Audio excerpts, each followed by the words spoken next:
Hola a todos, bienvenidos a mi canal.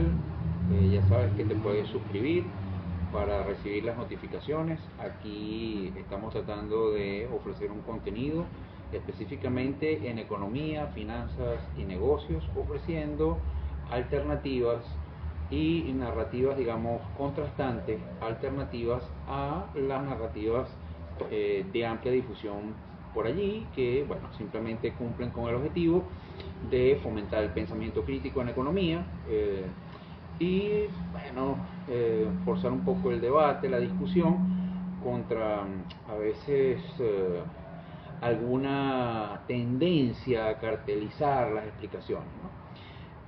Bueno, y hoy queremos hablar de eso, quiero comenzar esta, esta serie de videos en esa línea, analizando pues un término, una palabreja pseudotécnica que anda circulando por allí, como muchas que se han puesto de moda en la economía venezolana.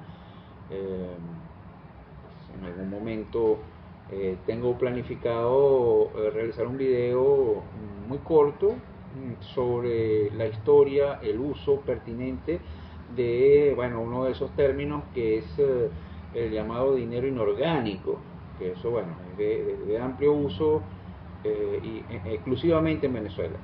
Pero bueno, en algún momento los economistas venezolanos tenemos que autoevaluar el uso abusivo de algunos de esos términos, de esa jerga, de esas palabrejas pseudotécnicas eh, que pretenden ser técnicas, pero que no lo son, y poner algunos límites racionales a ese uso ad hoc y discrecional que se hace por allí, que de paso es culpa nuestra. Es culpa nuestra porque los principales propulsores de esa jerga pseudotécnica somos los economistas venezolanos, yo incluido y el primero en la lista, ¿okay? Entonces, de alguna manera, esto también es una autocrítica, ¿no? Posiblemente el que está más de moda por allí, hay varios, ¿no? Pero quiero empezar con uno que es muy caricaturesco, casi que un meme, que anda circulando por allí, que es el término rebote, ¿no? Entonces, bueno, yo lo llamo la teoría económica de la pelota, ¿okay? Eh, y con respecto al rebote, bueno, últimamente estos términos son como comodines, ¿no? Sirven para todo. Entonces, últimamente el rebote es la justificación teórica, bueno, y digo teórica aquí, tú sabes, usando, violando a la palabra teoría, ¿no? Porque bueno, básicamente la teoría económica del rebote casi que es un cuento y no la he encontrado en ningún lado bien explicada, ¿no?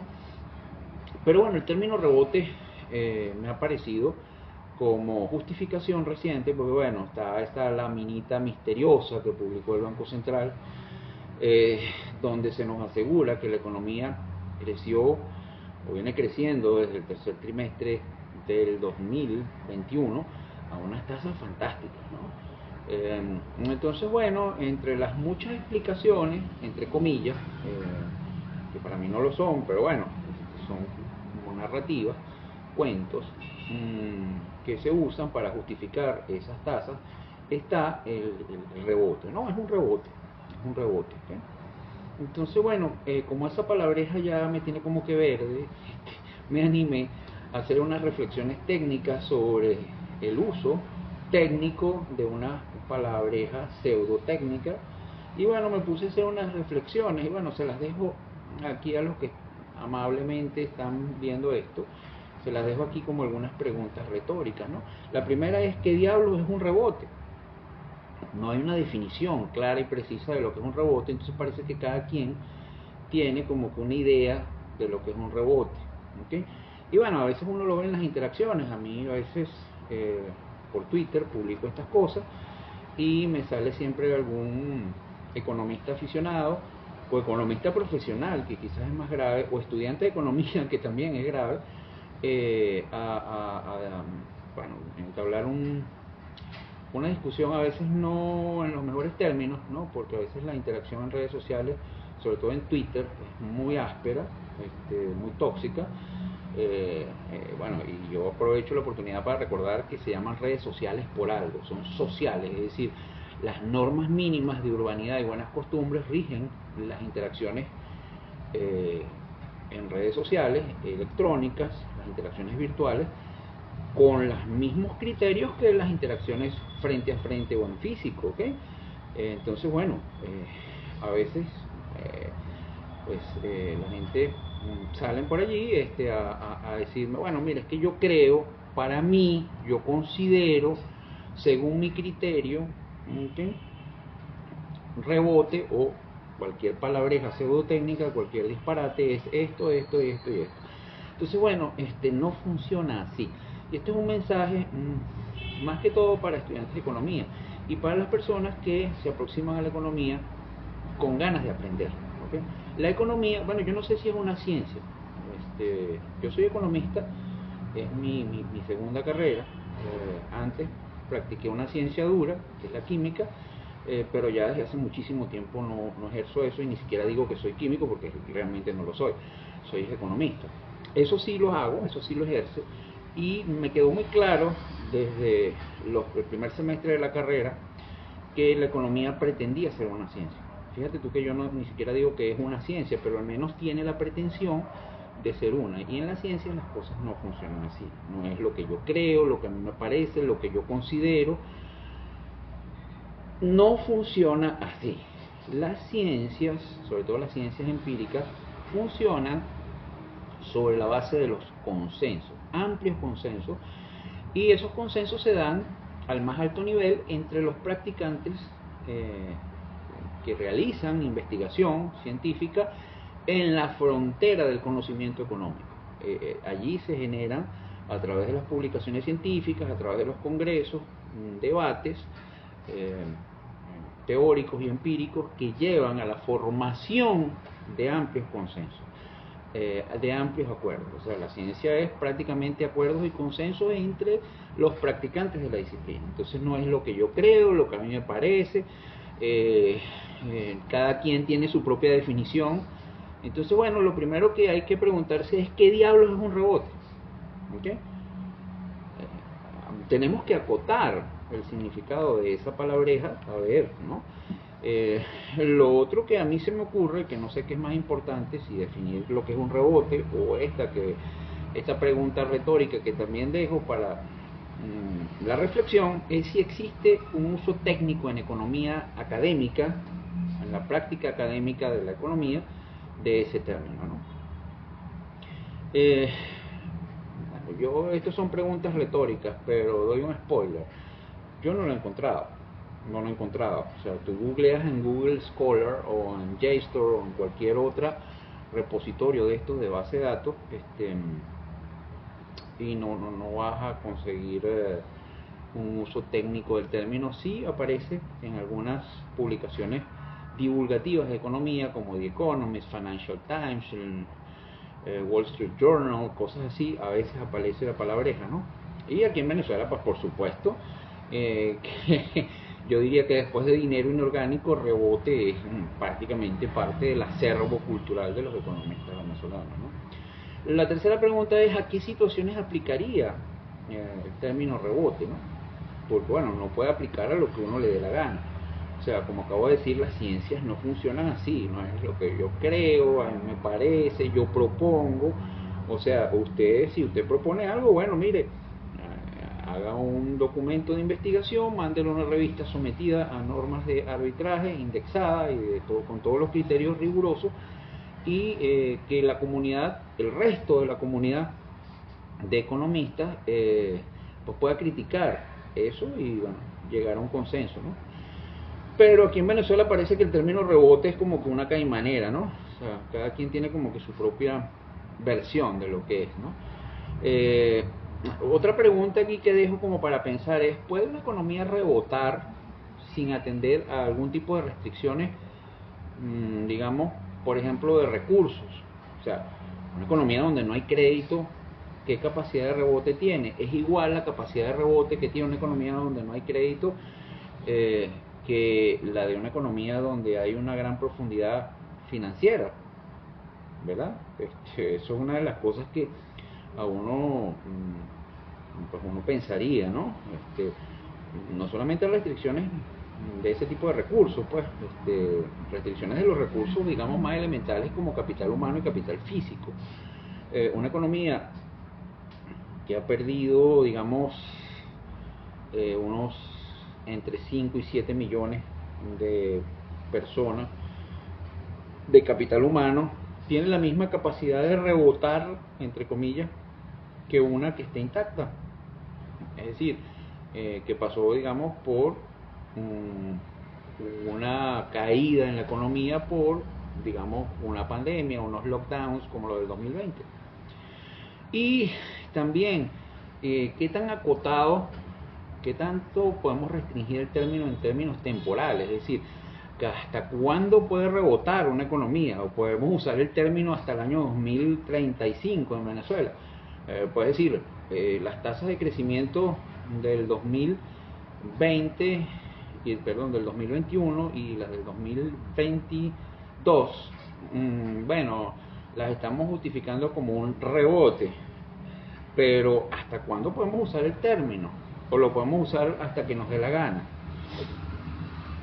Existe una relación entre el rebote, si es que es válido el término, y la senda de crecimiento potencial o natural, es decir, la senda de crecimiento natural o potencial que lleva la economía. Hay una vinculación entre ambos términos. Bueno, ya esto es una cosa más técnica, ¿no?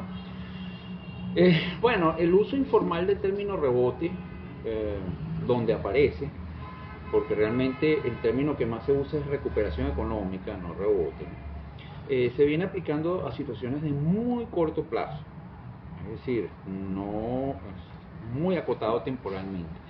Y se ha venido popularizando quizás un poco más a raíz de la pandemia y las cuarentenas o los lockdowns del 2020. ¿Okay?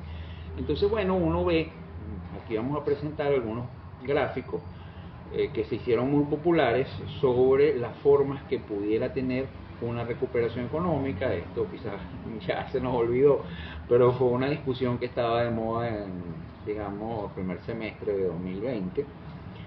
Que si, bueno, vamos a esperar una recuperación en B, vamos a esperar una recuperación en U, o una recuperación en W, o en Z, o en cualquier letra. ¿Okay?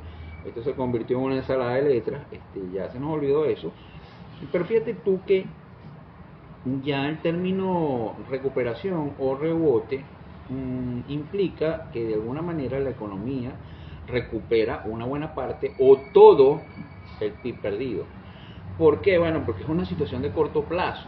O sea, estamos hablando de 1, quizás 2 años. La economía vuelve a recuperar la mayor parte del PIB perdido durante un evento desastroso, como por ejemplo estamos hablando de, bueno, las caídas en la economía durante el año 2020 por las razones que todos sabemos. ¿Okay? Bueno, y la realidad es que en 2021 la mayoría de las economías del mundo rebotaron, es decir, recuperaron buena parte del PIB perdido, y tú podías ver gráficos como estos para distintas economías donde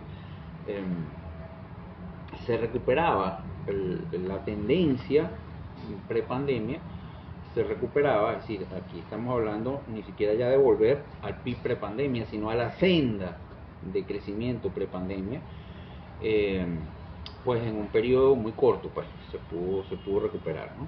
Claro, ahí se hicieron cosas, ¿no? Para eso no pasó por obra y gracia del Espíritu Santo, hubo unos paquetes de estímulo brutales, bestiales, muy, muy fuertes en todos los países que ocasionaron eso, ¿no?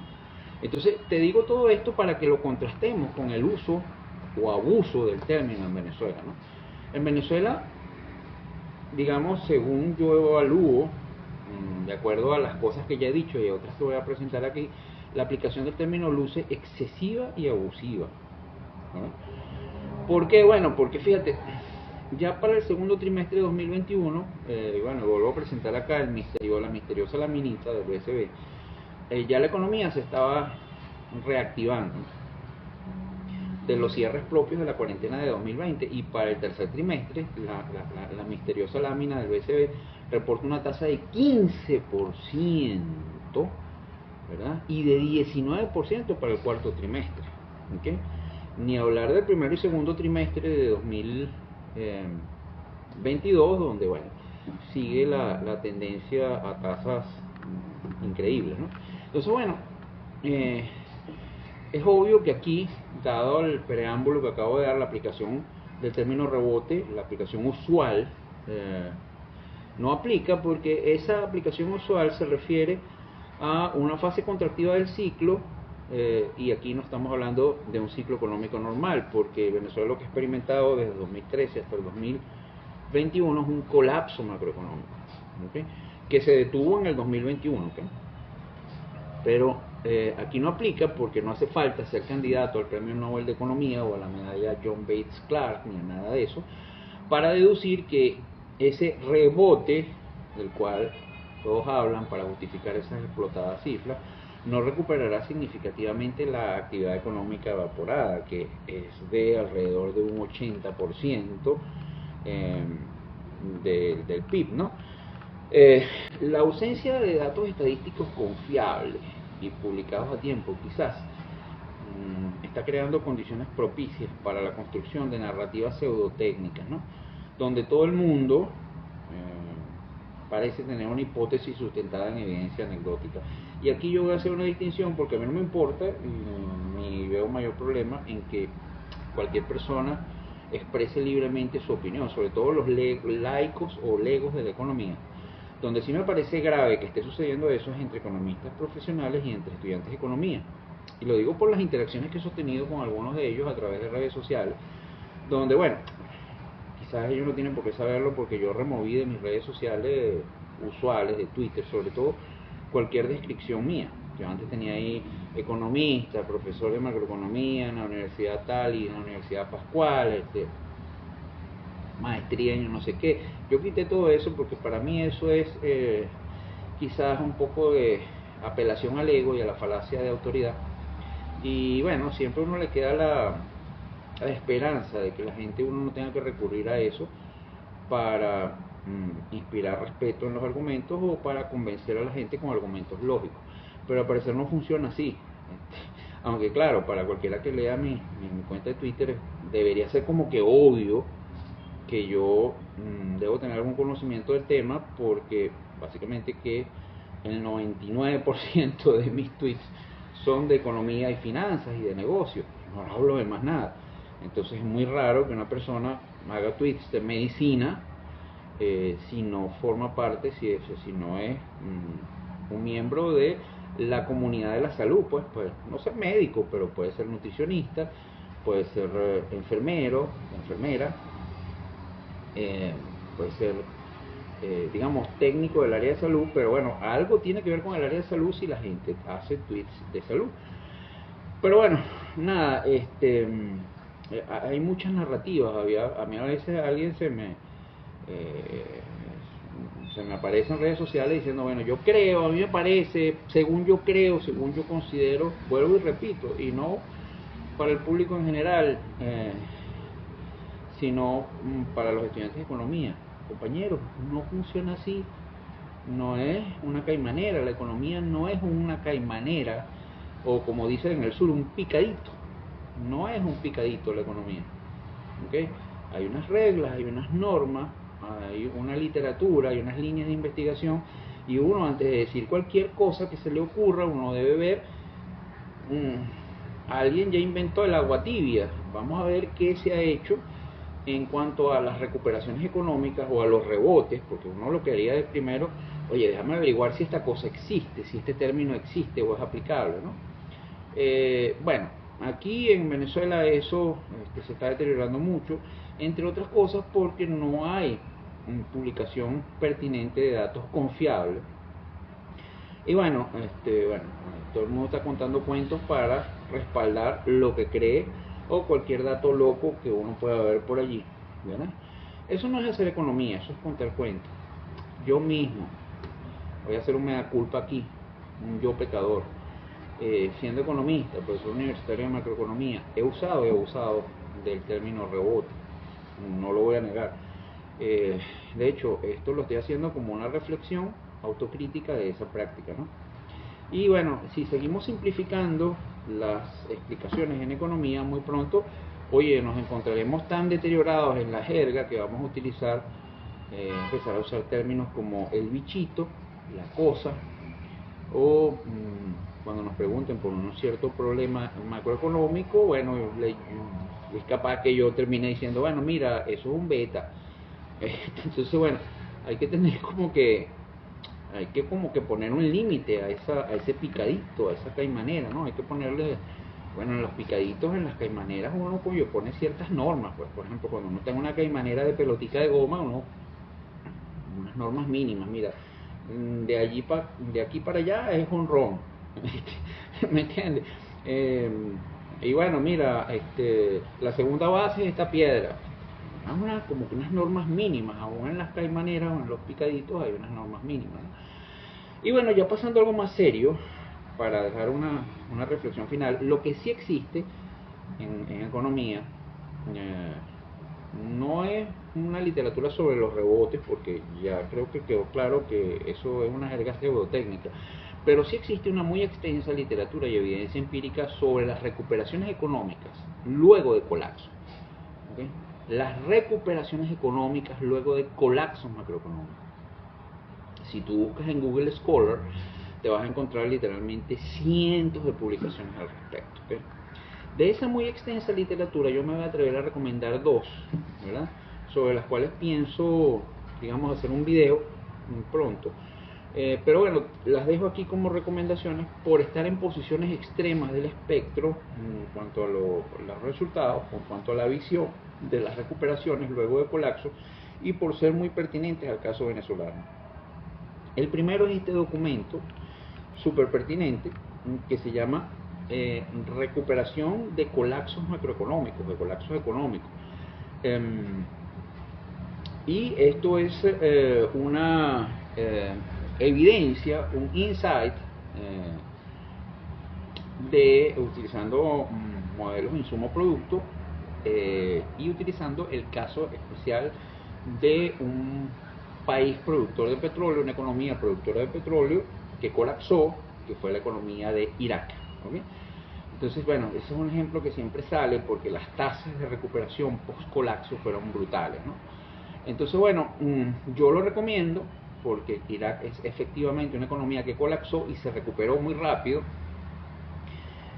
Y bueno, porque siempre que uno plantea este tema, porque bueno, como decimos, siempre la gente saca estos temas para justificar las tasas de recuperación que estamos viendo en Venezuela con casos como el de Irak o de otros países que post colapso tuvieron unas tasas significativas, como si aquí se estuviese haciendo todo lo que se hizo en esos países, ¿no? Entonces yo lo que te recomiendo, no voy a hacer spoiler, pero es que te bajes el documento, yo lo voy a dejar referenciado acá, te lo descargues y veas todo lo que se hizo en Irak, todas las reformas que se hicieron para poder, sobre todo, reformas institucionales, políticas, constitucionales, para poder lograr lo que allí se logró.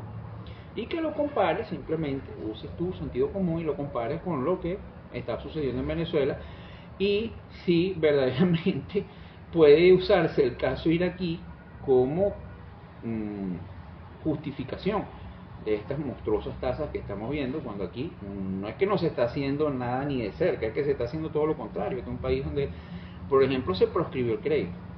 ¿Okay? Este es un país que, por ejemplo, no tiene acceso a los mercados financieros internacionales. ¿Okay? Este es un país que, por ejemplo, está en default de deuda. ¿Okay? Este es un país, por ejemplo, donde los productores nacionales no pueden, tienen serios problemas para pagar a sus proveedores foráneos porque no tienen maneras expeditas y un poco costosas de hacerlo y tienen que hacer un poco de maromas, ¿no? Entre otras, larga lista de cosas, pues, que no vamos a mencionar. ¿Okay? Y en el otro lado del espectro está este otro documento de trabajo que a mí me encanta, que se llama La dinámica del crecimiento, el mito de la recuperación económica, de Serra y Chamán Saxena. Estos investigadores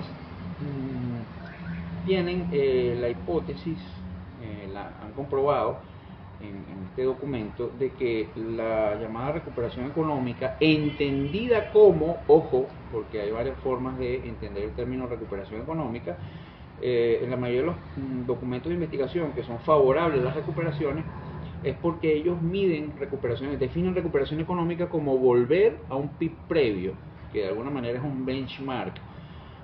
Bueno, por decir algo, Venezuela, el PIB del año 2012, pues, es como una cosa mágico religiosa. ¿Podemos volver al año 2012? Bueno, entonces hay toda una serie de cuentos por allí, de cuentos y cuentas, ¿ok? Pero Serra y Shamal Saxena en este paper no se meten por ese camino, sino que se meten por el camino de pueden las economías que se recuperan, entienden como recuperación, volver a la senda de crecimiento previa, ¿okay? Y mira, lamentablemente en esa definición de recuperación económica, y por eso ellos dicen que eso es un mito, y por eso que yo esto lo recomiendo, porque está al otro lado del espectro, ellos encuentran, aquí voy a dejar un gráfico de los muchos que hay allí, que verdaderamente la vasta mayoría de los casos de colapso, la realidad es que las economías no se recuperan. Es decir, aquí por ejemplo tenemos países asiáticos, países latinoamericanos en la crisis de la deuda de los años 80, entre las cuales está Venezuela, ¿no? Y la evidencia es contundente. Los países, y aquí voy a dejar un buen rato este gráfico, se pierde la senda de crecimiento que se tenía de forma permanente o definitiva, ¿okay? Se pierde. Entonces imagínate tú qué puede suceder en el caso venezolano, donde no estamos hablando de que Venezuela atravesó la crisis de los años 80 de la deuda, o la crisis de los países asiáticos. Aquí estamos hablando de una cosa muy catastrófica totalmente, donde prácticamente aproximadamente una quinta parte de la población está fuera de Venezuela, donde hemos perdido el sistema educativo privado, público, esto prácticamente en el suelo, no existe. No hay formación de nuevo recurso humano, y el que se está formando en las universidades privadas lo que está esperando es tomar su papel para alargarse al resto del mundo, porque los salarios aquí en Venezuela son paupérrimos, ¿verdad? Y no tienen ninguna perspectiva de futuro. En ese país donde no atravesamos un colapso normal, ¿okay? O entre comillas, porque no hay colapsos normales, un colapso, digamos, como los que están descritos en la mayoría de los casos en la literatura. Aquí tuvimos un colapso con un topping. Nos pusieron, aparte de eso, cuando ya llevábamos 4 o 5 años colapsando, una hiperinflación que duró 4 años. O sea, que eso es otra cosa que no se toma en cuenta cuando se justifica que Venezuela puede crecer a esas tasas monstruosas en una economía donde no hay una cantidad de cosas como acceso a los servicios públicos, crédito, recurso humano, no hay un sector manufacturero pujante, no hay, bueno, la lista sería infinita, ¿no? De cosas por mencionar, ¿no? Pero lo cierto es que aquí la economía no solamente quedó severamente dañada en su capacidad de reaccionar a estímulos positivos por el colapso macroeconómico per se, sino porque on top del colapso macroeconómico, como topping, como guinda, como cereza, como cobertura, como capita de chocolate del helado, pues nos vino una hiperinflación. Y la evidencia sobre los efectos perjudiciales y dañinos y destructivos de la hiperinflación sobre la capacidad de crecimiento de la economía es abrumadora. ¿Okay? Uno quizás puede sacar la barajita de Irak, pero el tema es que Irak no pasó por un proceso hiperinflacionario. ¿Okay? Entonces, de alguna manera eso es una ventaja que tuvo Irak, aparte de todo lo que se hizo allí, que aquí no se hace ni se va a hacer, ni hay en la perspectiva cercana de que se vaya a hacer, nada parecido a lo que se hizo para tener esa tasa de crecimiento. Bueno, ellos tampoco tuvieron un proceso hiperinflacionario como el que vimos aquí, que es el segundo más largo después del de Nicaragua, ¿okay? Entonces, bueno, quería dejar esta reflexión acá. Finalmente, bueno, yo quiero dejar el mensaje de que cada quien puede pensar lo que quiera, a quien es libre de pensar lo que le dé la gana. De hecho, bueno, mira, ejerciendo su libertad de creer en lo que quiera, pues hay gente que todavía es miembro del Ku Klux Klan o del partido nazi, o creen en, bueno, cualquier tipo de cosas. Pues de donde yo soy hay gente que te jura que vio a la Sayona, al Silbón, los escuchó, los vio y creen en ellos, pues. Entonces, bueno, que uno crea en los rebotes, pues no tiene nada de raro. Y bueno, yo aquí no me quiero meter con las creencias de cada quien. Pero así como no me quiero meter con las creencias de cada quien es libre de creer lo que le dé la gana, si hago el llamado a la reflexión y digo, no tanto para los laicos de la economía, sino para los estudiantes de economía, de que la cosa no funciona así. ¿Okay? Que hay que usar el pensamiento crítico y hay que revisar si las cosas que decimos sobre la economía venezolana tienen algún sustento o si son simplemente habladera de paja. ¿Okay? Entonces, bueno, gracias por haberme escuchado. Si te gusta lo que yo digo por acá, te puedes suscribir al canal para que te lleguen las notificaciones, me puedes dar like y bueno, así me haces un favor al crecimiento del canal y a que bueno, yo me siga animando a generar este tipo de contenido. Nos vemos en la próxima.